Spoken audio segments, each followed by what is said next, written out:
In Generation 6, Game Freak, the developers of Pokemon, added the brand new type of Fairy to the game. This type was introduced to address how overpowered fighting and dragon types had become since the release of Generation 5. While this wasn't the first time a new type was introduced to the games, it's unique in that, since then, people won't shut up about Pokemon needing new types. And I'm not alone when I say that I'm pretty sure 18 is enough. And no, I'm not including the new Stellar type, as this is likely not going to remain in the game's post-Gen 9, except for maybe Terrapagosa's Stellar Starstorm, so it can, do something once Terrestrialization is gone. But yeah, it seems that it doesn't take much effort at all to find people discussing the need for Pokemon to introduce new types, like Sound or Light, to rebalance the type chart and buff lower-powered types like Bugs. But that begs the question, why not just rebalance the type chart? You don't really need to add any new types to the game to do this. As a matter of fact, over the years, Pokemon has subtly been adding different new move, quote, types to give the game more depth and niche interactions. In a way, the Sound type already exists, and in my opinion, rather than adding new types to the game, the best way to deepen the game is to expand on these move categories and create more abilities that interact with them. So today, let's discuss the different move categories and how they function in a competitive environment. If you enjoyed this video at any point in time, do me a favor and leave a like on it and subscribe. As a matter of fact, you really should just subscribe right now because I have a playlist full of content just like this that you can watch once this video ends. And if you think you're subscribed, do me a favor and double check because a lot of my viewers actually aren't. With that, let's get into the video. But not before the GamerSupps ad, let's go. This channel is partnered with GamerSupps. If you want to support my work and get great tasting drinks, you can order GamerSupps through my link in the description down below or with code Moxie boosted at checkout for 10% off. GamerSupps is a caffeinated product that I recommend only to my 18 plus viewers, but my link will send you to their caffeine-free product section just in case. Every product purchased through my link supports my channel financially, so I'd really appreciate the support. Now back to the video. Okay, so I'm definitely going to miss a few very niche ones, but as far as I could find online, there's currently 7 major move categories that are worth mentioning.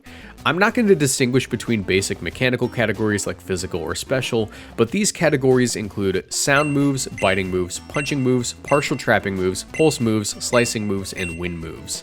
While some of these moves have special properties and interactions with types of Pokemon, most of them are strictly distinguished because of their interactions with certain abilities.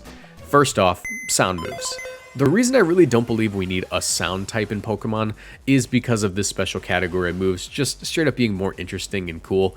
Let's be real, how would a sound type even work? Would it be strong against steel types and weak against water types since tuning forks exist? I don't know. But let's think critically here. What moves could possibly exist for the sound type? I'll give you Growl, Hyper Voice, and Boom Burst, as those are just harmless sound, aggressive growl, and a bass-boosted DJ Khaled track, but how would you ever make more moves out of the concept without just making them different types? Look, if Alluring Voice, Bug Buzz, and Overdrive didn't have different types, you just have 3 clones for what is effectively Hyper Voice with a new animation. No, it doesn't work, and we're certainly not going to be making Sound Punch a thing, so just stop it. We'll cut it off right there. Okay, since my grievances about the sound type idea are now aired out, we can appreciate the category of sound moves. Sound moves are unique in that they actually bypass substitutes, which makes sense, as how is standing behind a dummy going to protect you from hearing something? As far as ability interactions go, sound moves are boosted in power by 30% by the ability Punk Rock, turned into water type moves by the ability Liquid Voice, and completely blocked by the ability Soundproof. There's also an item in the game called the Throw It Spray, which will give the user +1 special attack if they use a sound-based move. Which reminds me, something that isn't really a rule about sound moves but just happens to be true is that there are no physical sound moves because Sound Punch is a stupid idea. As far as competitive viability goes, sound moves' ability to bypass substitute makes them some of the most consistent moves in the game. Moves like Snarl and Parting Shot are among the best damage reducing moves, and Perish Song has its own team archetype built around it. These moves don't really hold the game together, but they're certainly a load-bearing pillar. Next up are punching moves. You know, like Sound Punch, the signature move of Mega Exploud, the first sound type. Okay, I'll shut up about sound moves now. But punching moves are some of the most underwhelming moves in the game, with the majority of them being very underpowered attacks sitting at around 75 base power. Or at least this would seem to be the case with any Pokemon where it actually matters. Iron Fist is the only ability in the game which interacts with punching moves, granting them a solid 20% increase in power. Not nearly as strong as other boosting abilities though, but it's better than nothing. The only thing is, it seems that every Pokemon with this ability is lacking any sort of punching move of high enough power to make a substantial difference. This ability is stuck boosting moves like Fire Punch, Ice Punch, and Thunder Punch, rather than Surging Strikes, Wicked Blow, and Headlong Rush. Oh, that's a punching move? That's crazy. The best we've really got is risking a Focus Punch missing for greater power, or Iron Fist Conkeldurr clicking Hammer Arm, but you get far better damage out of Conkeldurr by just running Guts instead, since that's a 50% increase in power for the low cost of some burn chip damage. At the very least, you can stack Iron Fist with the Punching Glove, which boosts punching moves by an additional 1.1 times multiplier, while avoiding contact with the target. Okay, this one is just frustrating. Like, why is the Punching Glove only a 10% increase in power? Is it to not break Urshifu? Because those guys are already too far gone, and the Punching Glove doesn't let Unseen Fist activate, so no one's running that item anyways on Urshifu. The math works out so that the Punching Glove and Iron Fist stacked is a paltry 1.3 times multiplier. Basically, a life orb. Congrats on your 99 base power Drain Punch. It's still way weaker than just clicking close combat.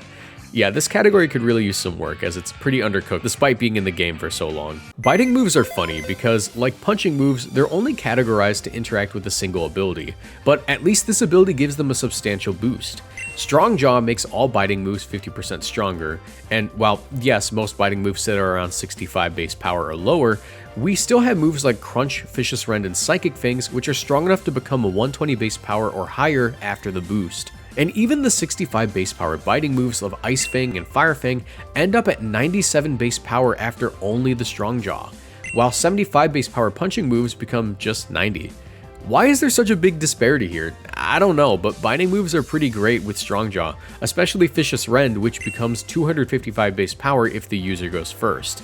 Yeah, no wonder Dracovish was a menace in Generation 8. Just imagine that Pokemon in a non-Dynamaxed format. Go Gadget, Terra Water, Choice Scarf, Dracovish. GG, shake my hand. Partial trapping moves are kind of a fun one because they're the only move category which has 2 items that interact with them. Partial trapping moves do what they say on the box. They deal 1/8 of the opponent's health and damage each turn while preventing them from switching for 4 to 5 turns, or until the user is removed from the field. These moves get as strong as Magma Storm, a 100 base power fire move, and as weak as Snap Trap, a 35 base power grass move exclusive to a non-grass type Pokemon.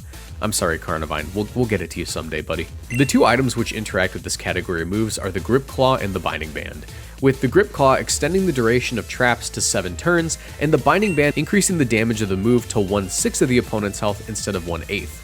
Which begs the question, under what circumstances would you ever use the Grip Claw? Will the opponent likely be fainted by the end of the 7 turns?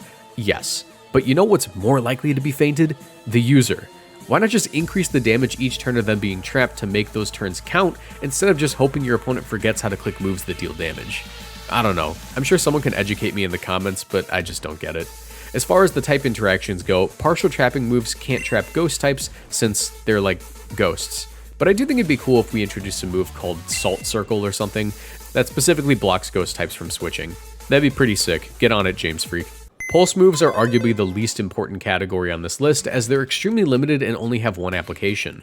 They're boosted to 1.5 times power by the ability Mega Launcher, and since Mega Blastoise is gone, for now, only Clauncher has this ability, meaning it has increased power on Water Pulse, Dark Pulse, Dragon Pulse, Terrain Pulse, and Aura Sphere. Arguably the most notable thing about this ability is that Heal Pulse now heals the target by 75%, which is kinda cool, I guess. But we're moving on. Slicing moves have always sort of existed within the games, as Slash, Night Slash, Leaf Blade, and Psycho Cut all had the same property of being slashing moves with a high crit rate, but not until Generation 9 did we have a specific category for this sort of thing. But this also roped in a bunch of other cutting moves. This category came about due to the new ability of Sharpness, which boosts the power of slicing moves by 50%. Basically, any move implied to have a blade or cutting action is in this category, including the likes of Aqua Cutter, Behemoth Blade, Stone Axe, and even Pop Bomb, since in Japanese that move is Mouse Cut. Sharpness has actually been a pretty huge boon for every Pokemon that gets it, since these moves were already pretty decent. But after Sharpness, the 70 base power crit moves now become 105 base power, and Sacred Sword goes from a solid 90 base power fighting move to objectively the best fighting type move in the game at 135 base power while ignoring all stat boosts. Like, yeah, okay Gallade, whatever it takes to get you a job, I guess. The newest category of wind moves was created to interact with the abilities of Wind Power and Wind Rider. Wind Power being Kilowattrel's exclusive ability, which grants it double power on its next electric move if Tailwind is active or if it's hit by a wind move, and Wind Rider making the user immune to all wind moves while granting them an attack boost. This singular ability holds together Bramblegast. Its stats are so mediocre that it would be nothing if not for its immunity to Heat Wave, Icy Wind, Hurricane, Blizzard, and all the forces of nature's brand new signature moves. Its list of immunities due to this ability are insanely high, and all of them matter since it's weak to most of them. Tailwind is already a staple of competitive play in VGC, so Bramblegast nearly winning the World Championships in 2023 really wasn't a big surprise in retrospect. These new move categories have provided greater depth of play to Pokemon over the years, and there's huge potential for expanding on this list. Frankly, the fact that spinning moves, kicking moves, and trapping moves don't have abilities that interact with them is pretty surprising and a huge opportunity to buff the likes of Hitmontop, Spinda, Sandaconda, Hitmonlee, and tons of other Pokemon. So here's to hoping that Game Freak gets on that soon. Editor's note, I forgot about dance moves and bullet moves. Dance moves interact with Dancer. Dancer makes you copy the dance move. Bullet moves interact with Bulletproof. It blocks them. Thank you. But what do you think about these move categories and their mechanics? What category would you add? Let me know in the comment section below. If you enjoyed, be sure to leave a like and subscribe. It'd mean the world to me. And if you want to support me further, you can check out my Patreon page or become a YouTube channel member by clicking the join button below. This gets you sneak peeks at future videos and even some bonus content. You also see your name at the end of my videos like all these lovely people. Special thanks to my most boosted supporters, Ant Media UK, Avatar67, and Kayla Thompson for the generous pledges. Another way to support me is to check out the videos in the playlist on screen right now. I know you'll find something in there that you'll enjoy. I also have a second channel where I talk about the current VGC metagame trends, and a Twitch channel where I stream, both of which will be in the description. Thank you all for watching, and I'll see you all in the next video. Bye.